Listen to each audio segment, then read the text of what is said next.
Hey, everybody. I am excited to be talking to you today. I'm going to see if people popping on, and so I'll give it a little time as we're having people join, and I'll do a little bit of housekeeping and kind of just tell you a little bit about what I'm doing it, why I'm doing it, as well as catching some of the people up. My first for the people that have been listening to the Give, Grow, and Be Grateful podcast. I want to thank you. It's been amazing to see more and more subscribers grow over the years, and I kind of let you down. I haven't been doing anything for a few years, but I'm back, and I'm going to be putting out a lot more of this content, and I'll be catching up on all the things that I wanted to do when I first started the Give, Grow, and Be Grateful podcast back in 2017. So thank you for staying with me, and it's been really cool to get some of the feedback and see some of the ways that that information helped you, and it definitely motivated me even more that I needed to get back and do this. For those that don't know, this is just more of a philanthropic type project for me. It's something that I feel compelled to do. I actually started writing this book when I was about 23 years old, and it's changed a lot over the years. So,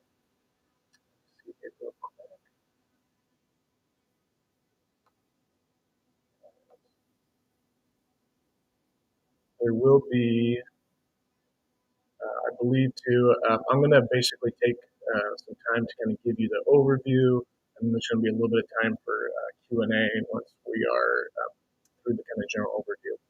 But a couple housekeeping items I think that are just important to touch on. I'm not a psychologist, I'm not a doctor, I'm not a biologist. A lot of the things I'm going to be talking about, I learned and have consumed a lot of information and gone through my own path of growth, and just learning from all these different people. And I've really kind of voraciously consumed information around some of the topics I'm going to share with you. And my goal is to provide that content to you in a way that's a little more palatable, because honestly, a lot of the stuff I read from scientists and from biologists and psychologists is a little dry, and it's kind of hard to get through, honestly, and some of the writing. I am going to provide a ton of resources, though, as I not write, but as I record the book for the most part. For those that don't know, I started out recording this book by doing podcasts, and I just had my different sessions, and I would record it live. And my goal is to record the sessions and then have someone basically help me edit it at the end and be able to get it out there. But I also didn't want to wait until everything was quote unquote perfect in order to get that content out there to everybody. So you'll see in some of the cover, like I had a couple people, as I was getting feedback on different things in your comments, they said, if you look at the cover, you'll see here, it says Master, the title's Give, Grow, and Be Grateful of the book. And then it has a subheadline of Master Your Mind, Your Emotions, Reach Your Goals, Achieve Meaningful Happiness, and Live a Fulfilled Life. And I had someone say that's a lot to promise.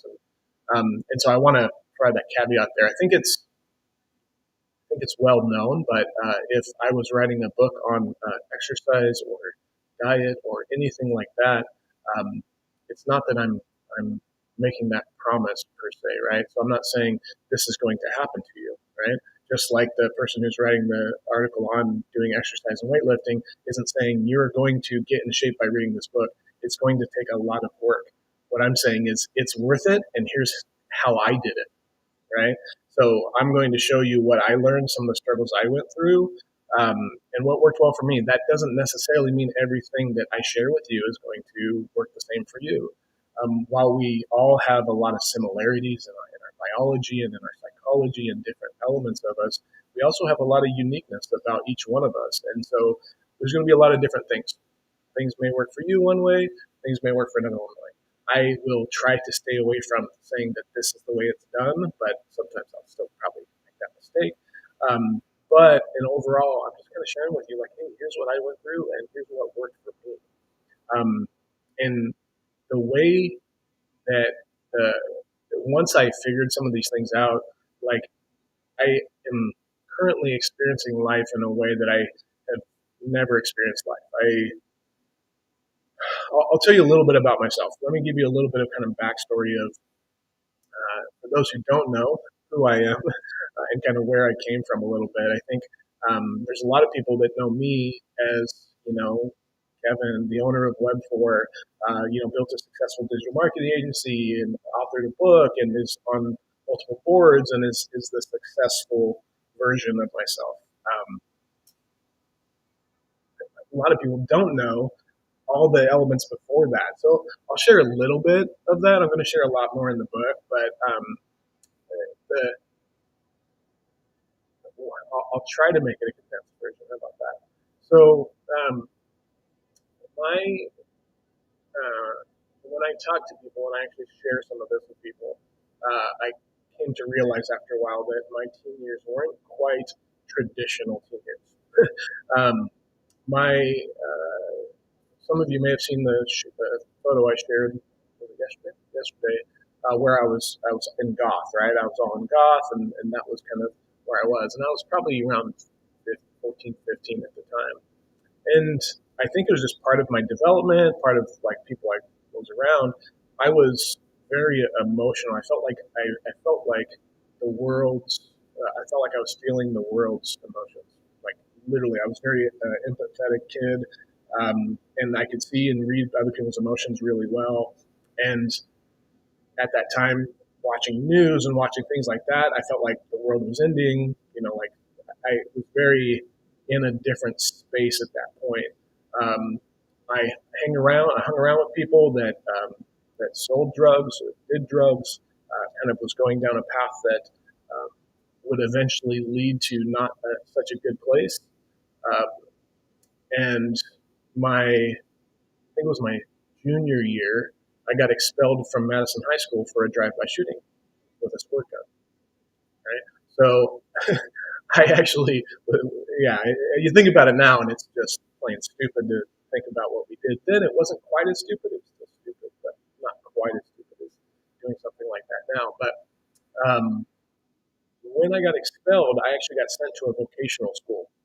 A vocational school is like they teach you a specific vocation, like auto mechanic or food preparation or things like that. And that was not a really good fit for me.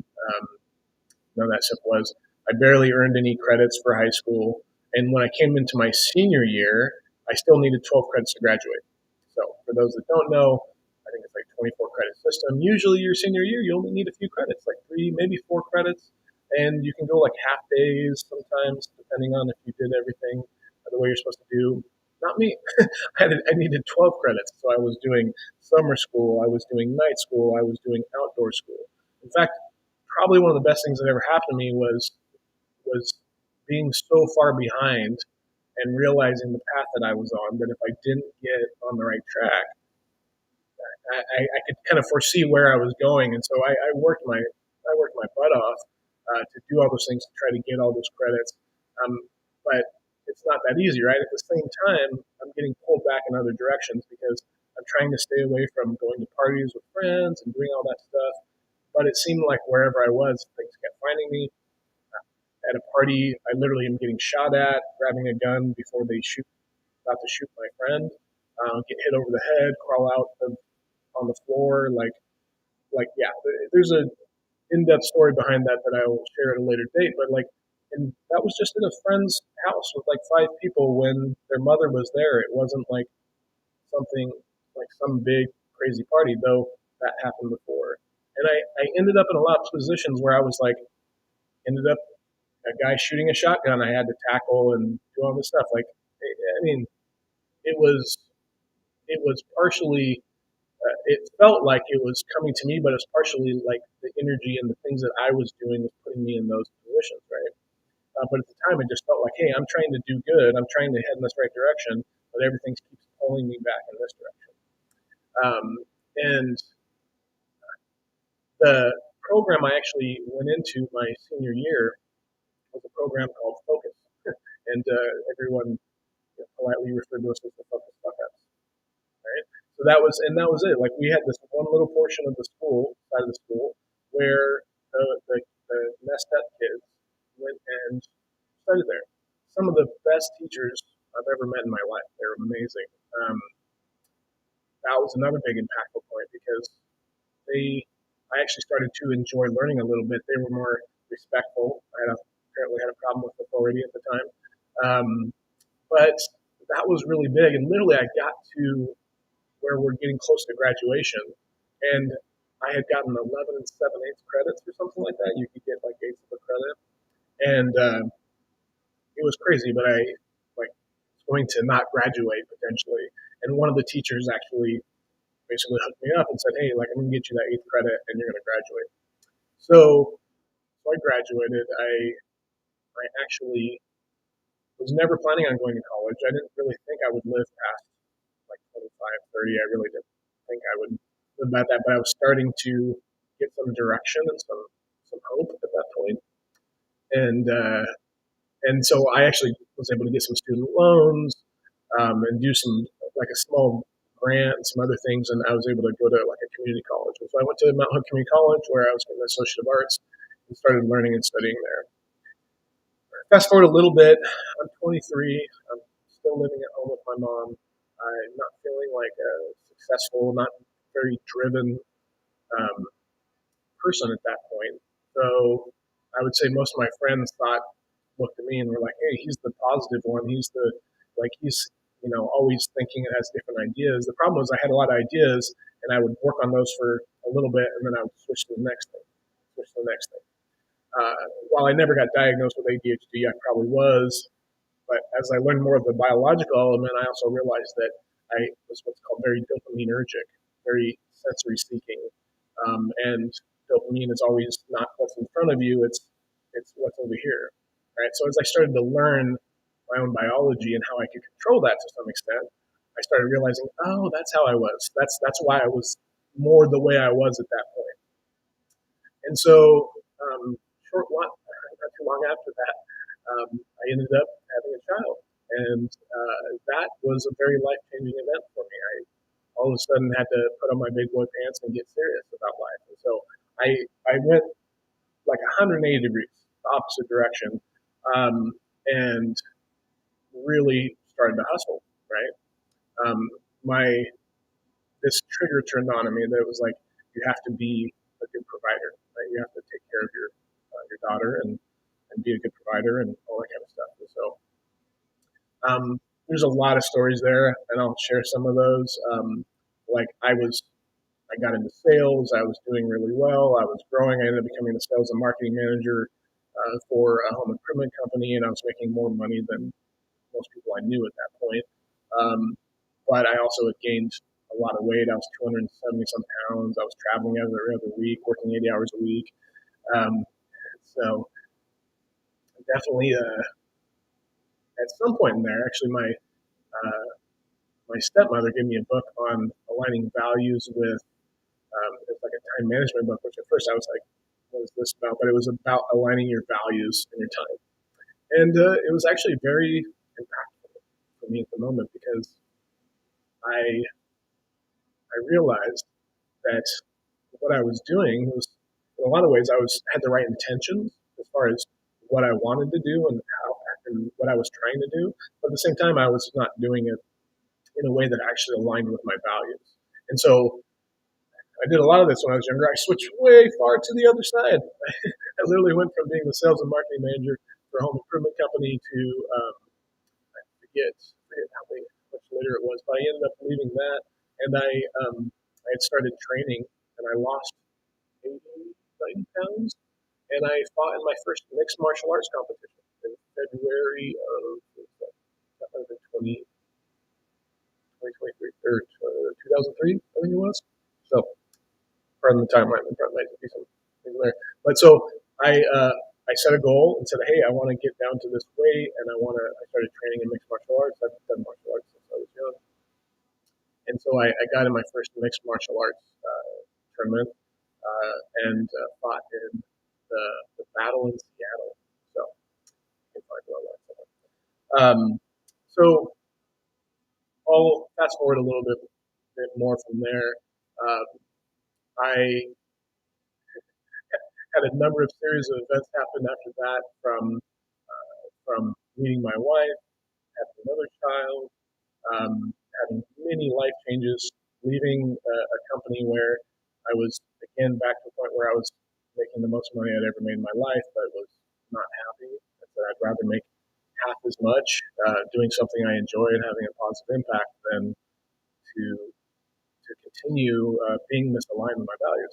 And so we kind of see a theme here is we're constantly kind of looking to find balance and realign in our lives and do all that kind of stuff. But I didn't really have a system for doing that, right? And I started Web4, the agency that I'm now, and I grew that to be a very successful agency. We won multiple awards for fastest growing, one of the fastest growing business, the best in business, best SEO agency. We won all these different awards and had all this different recognition and grew to be over $1 million company.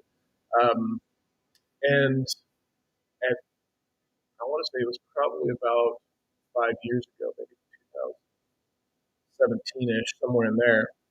I was the I was more stressed than I had ever been in my life. I've always been kind of a happy-go-lucky guy. I tend to be more glasses half full and rosy-colored glasses and all that kind of stuff. But I was more stressed than I've ever been in my life, and at the same time, it was a very strange position to be in because I had literally everything I set out to do. That when I was 23, I sat down and I wrote what's called the original title of the book was going to be called Futurography. It was a biography of my future. I wrote that biography, and I basically made that happen. So I'm living everything that I set out to do. So, I have a beautiful wife, children that I love. I have great friends, a company that are in a good financial position, and I'm still like more stressed than I've ever been. And I'm like, okay, there's something wrong here, right? If I'm literally achieved all my dreams, but I'm not feeling there's got to be something else, right? So this book is that something else. So I'll walk you through basically what I discovered from that position on. I definitely I learned there's a lot of different things I learned, but I'll kind of walk you through the framework that I use. This is the framework I use for life. It's very simple.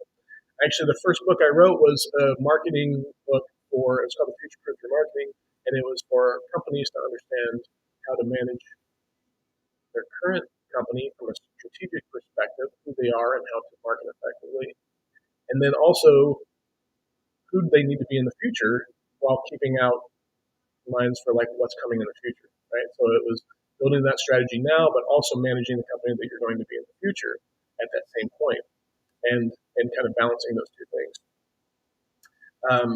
Funny enough, human psychology, organizational psychology, uh, you know, human messaging, marketing, meaning, identity, and company identity, and all those things have a lot of similarities.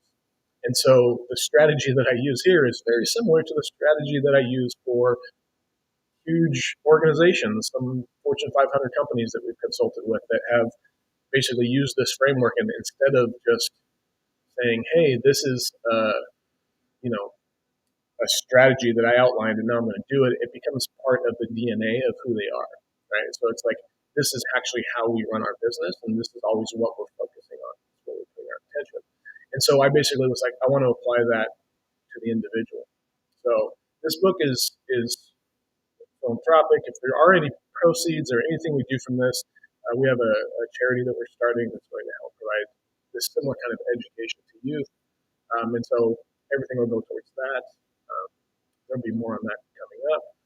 And then there'll be another book about organization and some other things down the road. But so the very simple framework I use is know and love yourself, align your strategy around that, and then monitor, measure, and adapt.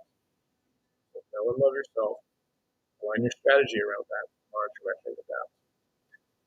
In life, one of the biggest things, like right now, one of the things I see is a lot of people know their phone operating system better than they know that their own human operating system. So one of the biggest impacts you can make, And not only the most effective, but one of the quickest is actually understanding yourself better. Because once you know yourself extremely well, then everything outside of you actually changes because we don't actually see the world as it is. Once you actually understand biology and actually how we work, you know that that's actually a fact. Like we literally don't visually see the world as it is. We don't remember things as they're actually remembered. And I'll share as we go through some of the science behind all that. But we do tend to see the things that are important to us. And then we do tend to see things that threaten us. And so once you start to understand certain biological elements, you start to realize the way we're set up. And a lot of people go, oh gosh, like we have this crappy brain, the reptilian brain, right? Or we have this. And it's like, once you actually understand it, you should be very grateful for it. And once you understand it, you can actually turn it into a superpower. And so that's really what this is like reverse engineering and understanding yourself to the point where you can then go, you know what? Doing all these things.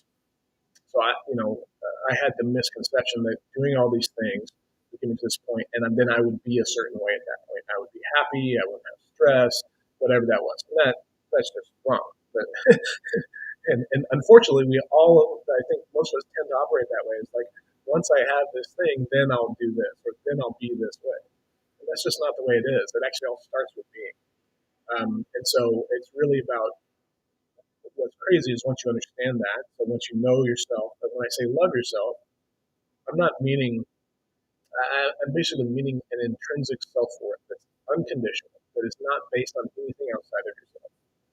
And honestly, if somebody would have asked me if my self-worth was conditional on things outside of myself, I would have told them no. Like I would have said, no, that's not the case. But this is part of the discovery process as you learn to like know yourself better is understanding that we have subconscious elements that are actually underneath the surface we don't even realize that are controlling things. And I'll share that with you next. It's kind of the concept I use around that. And so once you actually understand that, then you can start to do discovery and it will start to show you what things are actually coming up. So one of the concepts I use to explain this is what's called the riverbed concept. So the very next session I do, I'm going to do a deep dive into the riverbed concept. So I'll kind of share this with you. And this is just something that I came up with. Most of the stuff that I'm sharing with you is all things that other people have came up with. And this is not something that it's just a way I explain it that I think it helps people understand. And once you understand the brain and understand psychology and marketing, then you start to understand why analogy and story work so well in communicating effectively. But when you understand the riverbed concept, and this is where some of you are going to start to feel pushback if you haven't already, but it's our natural, most people's natural instinct is to look for what's not true. You can listen to somebody and 99% of it's great, and you'll find that one thing like, but they said that one thing wasn't true, right? So this is where you might push back, and that's fine. And I'd love for you to push back and do your own research on it. But the riverbed concept is that I explained. I did this back in our Van Talks. I think that was around 2017. Was I explained the riverbed concept. And the riverbed concept is that our thoughts, our emotions, and our actions are more like the water of a river, right? They're a little more fluid. They often flow to the path of least resistance, right? And what's actually guiding the water of that river is the underlying riverbed, which is made up of our core beliefs and our biology, right? There's some other elements I'll bring into it later that kind of come into play, but a lot of people push back because they're like, no, I don't, like, I'm in control of my actions. And, what's funny is they say I'm in control of my actions, but a lot of people don't think they're in control of their emotions. So when you start to think about that concept, all that basically is applying to is understanding how our biology works, right? How our neural pathways work, how they get reinforced, how the things that we do and the things that we believe start to what fires together, wires together, and actually creates circuits, right? So I'll do a deep dive into the biology aspect, the brain, neuroplasticity, and reticular activating system, and conscious and subconscious, and all the different elements and how those come into play. But the short version is that we are a collection of patterns, right? We develop patterns of thought, we develop patterns of action, emotion.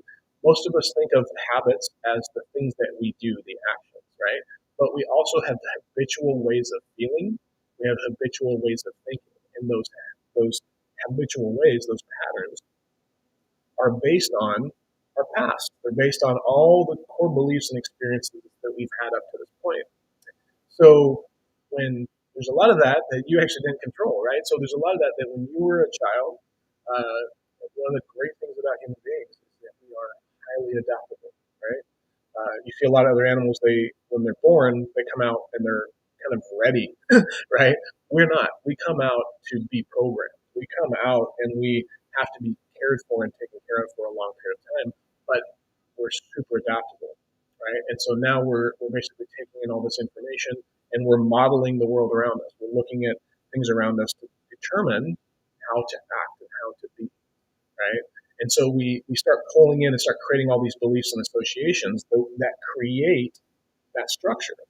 And so there are certain things when you're thinking about how the river flows, right? That when there's like this wind in the river, right? It kind of makes you go, hey, there's something here over here that like I won't go that direction. And why is that? And it's because of who you've developed to be, who you believe yourself to be, right? So core beliefs are like the I am this, right? I am, or the world is, or the way things are, or people are. It's a statement where you've made a judgment on something, and then those beliefs have represented beliefs. If you think of it like a tabletop, right? A stronger belief has a lot of tables and it kind of believes that structure, and it builds that structure up, right? And so a lot of those core beliefs are in our subconscious. And it's just like the water, you can look through the water, right? It's kind of surface level. You can kind of understand and see what's going on, and maybe see, depending on how murky the waters are, you can kind of you can see those things, right? It's easier to get to. It's easier to go through. But as you get to the subconscious, that's actually really hard to. It's a lot harder to get into, right? You can use special tools. You can do all these things. You can like there's obviously professional psychologists, things like that. There's hypnosis. There's repetition is really one of the key factors there. There's a number of things which I'll go over how to do that and talk about all those things. But the way I kind of explain it sometimes is that so that throughout the day, there's about 5% of the time that we are actually in our conscious mind. There's been studies done by Harvard and a number of other institutes, and this is a pretty common percentage that they've used, is that about 5% of the time we're in our conscious mind. 95% of the time we're in that subconscious mind, meaning that we're being guided by those subconscious beliefs that are kind of under the surface that we're not necessarily aware of. There's a lot of fears that come into play there, insecurities. At our base, everyone comes from the base of having common fears, and it's the fear of not being worthy and not being worthy of love. Most of the other fears that come from that we have stem from those things in one way or another. They're showing up differently, but they stem from that kind of self-worth, whether it's our biological need to be around other people and how that helps us survive, or worrying about what people think about us, all those kind of things, right? So that is critical to know. And once you start to understand that, a lot of people think, well, then that means it's bad to not be in your conscious mind. That's not necessarily the case. There's a lot of different things that you're going to do in life. Sometimes we get to what's called flow states. Some people may call it the zone if you're playing sports. And there's this is kind of like a spectrum, right? Where you can go from, well, I think of it as a spectrum. I haven't heard a lot of scientists explain it as a spectrum necessarily, but I think of it as a spectrum, right? We have this kind of autopilot mode, and then we have kind of more of a manual mode. When you're playing sports or you're on stage speaking, you probably shouldn't be on the far side of manual mode where you're actually looking into yourself, you're being internal, you're kind of maybe critiquing yourself, things like that, right? You should be over here on a little bit more autopilot. been enough practice and prep to the point where you're a little more on autopilot, right? We do that with our work. We do that with sports. You don't want to be in the middle. Like if you are constantly critiquing yourself in a game, it throws you out of flow, throws you out of the zone. Um, so once you start to learn some of those different elements, it then can become a superpower because we're a little bit like a self-driving car that hasn't learned how to steer, right? So once what the whole goal of this book is to help people realize if you can get very good understanding of yourself, if you can have that, I mean, this is the base place to start is just that self-worth that is unconditional of anything outside of yourself. Self-esteem and other things is different. We'll talk about that later, but if you just have that self-worth, unconditional of anything else, and you get very clear about your intentions, right? You understand what your values are, your vision, your purpose, right? And when I say purpose, I don't like that word. I'll talk about that more later. I mean the things that you do are purposeful for you, right? A lot of people get stuck in that I need to have this one true purpose, and that's not the case. You can do a lot of things that are purposeful, that are meaningful for you. We are meaning assigning machines, and once you realize that and realize how you've created meaning in the past and how that is serving you or not serving you, that is one of the keys. So once you figure out very clear on your intentions and you really understand yourself and how you work, your human operating system, then you can steer. I'll go into this acronym later, STEAR, it's spelled wrong, your attention to align with your intention. And so basically those patterns that we're creating, right, those grooves that we're creating, the riverbed, we can actually start to go, you know what? We can create new patterns over here. We can basically block those old patterns. We can fill that in, and we can start creating a new pattern over here. That's a whole nother like in-depth, long-term thing, and I'll share some books too that go into a lot more detail on this. The way I'm trying to do this is not a traditional way of writing a book. Usually, it's like you focus on the one thing and you write a book about that. This is more like a choose your own adventure, and it has all the things. I want to basically show you where all the gold is buried, give you some gold nuggets in all those areas, and then you determine like, hey, I want to dive deeper down this area. I want to dive deeper down this area, and I can even follow that path. So you get clear about your intention, and then once you align your attention, right? Because the quality and the quantity of your attention and how well that's aligned with your vision, values, and purpose is going to determine how you experience life. It is the one of the things I want to touch on, and then I'll touch on the last part of that. Is we're talking a little bit starting to align the strategy, right, with your intentions. And I have a couple different methods I'll share, and we can talk about macro and micro, and basically like a 90-day period where you have 1 hour each month and you have 15 minutes a day. Um, that in and of itself, if anyone just does that, it was life changing for me, and I didn't really do it the best. So if you can do that and do it really well, but as I've gotten better at it, I continue. What happens? So one of the concepts we'll talk about is the upward spiral.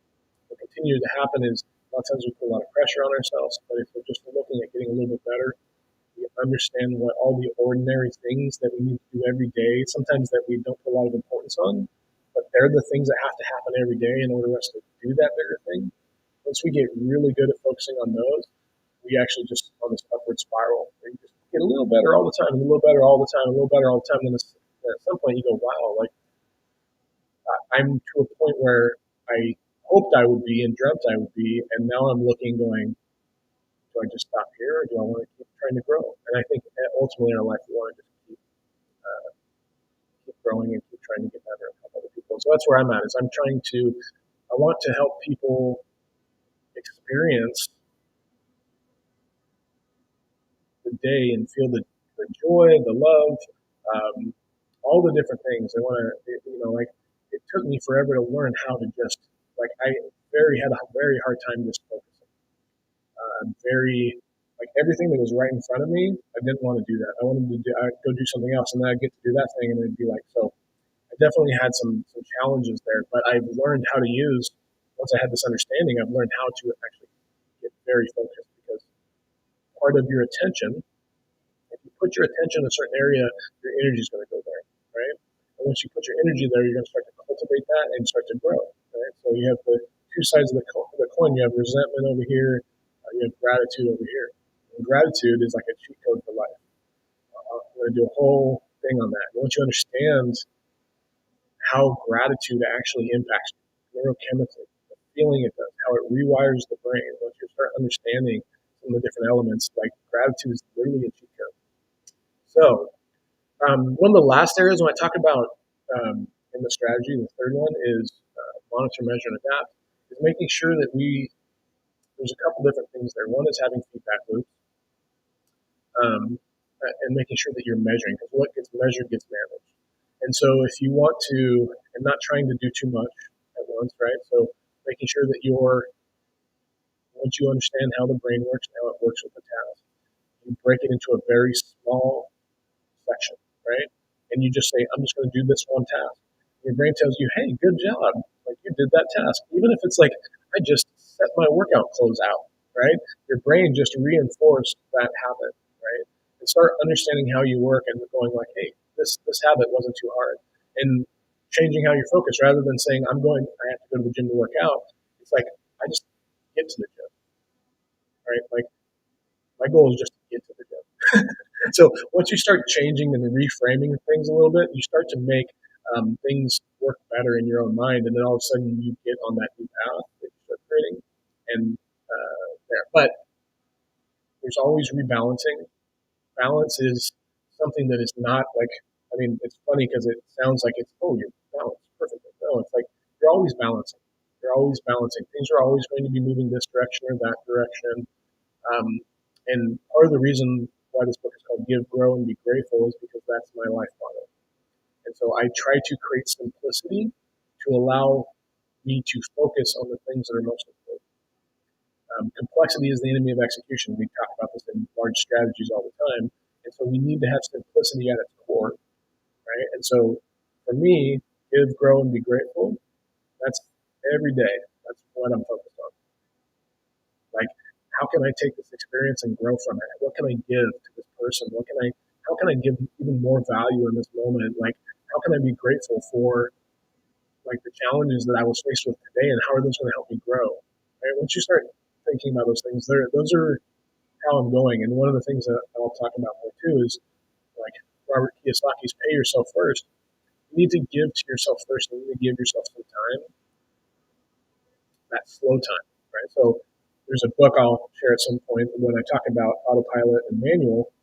There's a book where he talks about fast mode and slow mode, and two kind of sections of our brain. Now he kind of talks about it almost as switches. I think it's more of a spectrum personally, scientist though. But understanding and giving yourself slow time is critical. It's critical if you want to change the patterns that you're on in the past. Because otherwise, when you're at fast time, when your brain is in that subconscious and you're just kind of going, especially when your emotions are flowing quicker, you're going to follow those patterns, right? But when you go to slow time, you can slow down. And while willpower is extremely important, the whole section of willpower and how that's critical, but it has its limitations. If you're swimming upstream, you will eventually get tired. So while you have to start using willpower to move forward, it's not a long-term solution. You have to create new pathways that allow you to flow in that new direction. And eventually, the things that you thought were like hard to do, all of a sudden they're natural. They're becoming subconscious for you, and you're just doing that, right? And so the third part is really about consistently assessing, like taking time to assess and learn and feel and get and really see what's going on and understand it, and then rebalancing and realigning that consistently and looking at it from time to time.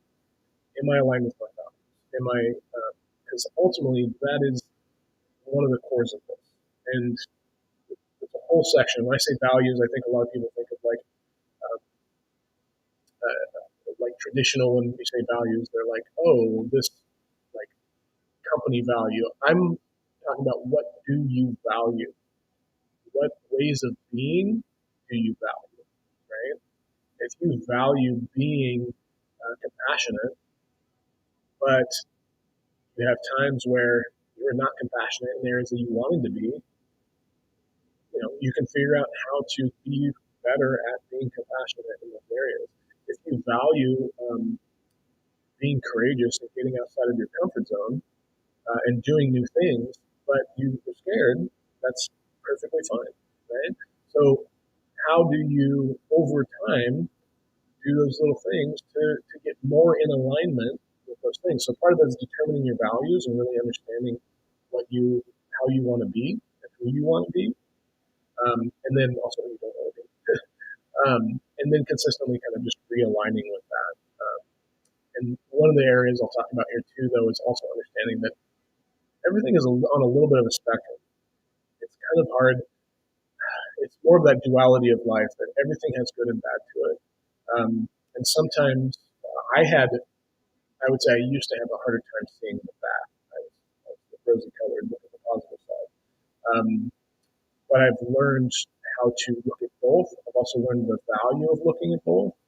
And it's one of those things where you start to learn how you look at things and what meaning you're assigning to that thing, and how much the meaning you assign to something impacts you and impacts the people around you. One of the areas that was a breakthrough for me was when my wife and I would get in an argument, and the meaning I was assigning was that she was being disrespectful to me. And over time, I learned to change that meaning to she is hurting, right? So if you think about that and how that meaning is applied, like how different are you going to act if you think your significant other is hurting as opposed to their being disrespectful? So part of that is learning how we assign meaning, how to how to break down old limiting beliefs, how to build up new, more supporting beliefs over that time. So that's really all I had. If there's anyone specifically that has questions, I'm happy to jump into it. I probably went a lot longer than I was planning on, but I figured kind of just got on a roll there, and that's what I tend to do. So um, I think this is streaming on multiple platforms at the moment, so I think some people, most people are on Facebook, and so I really appreciate everyone listening. If you comment in the thread, it will pop up in my chat. I'll stay on for at least a couple minutes. So if there are questions, I'm happy to answer and touch on any of those. This is also is being recorded and will be on YouTube. I'm going to put this on the Give Grown Be Grateful podcast. And actually, speaking of which, if you want to subscribe, you can subscribe to the Give Grown Be Grateful podcast by going to kevingash.com/subscribe. And thank you. I appreciate everybody's comments. Yeah, you're welcome, Drew. Thanks, Jay. Jennifer. Love you all.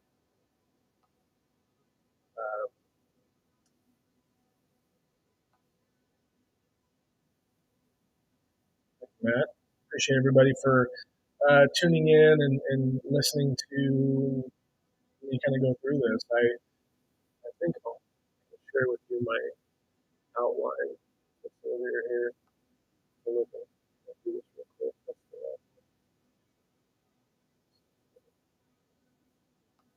So, yeah. So this is the outline. I'm going to be going through these different topics. And my goal is to get through a bunch of these by January. So we'll be going through all those. We'll finish up with the ripple effect, which people look for, know all about that. So that's part of the organization. But with that, I think I'll wrap things up here. Again, thank you everybody for watching. I really appreciate it, and have a great day.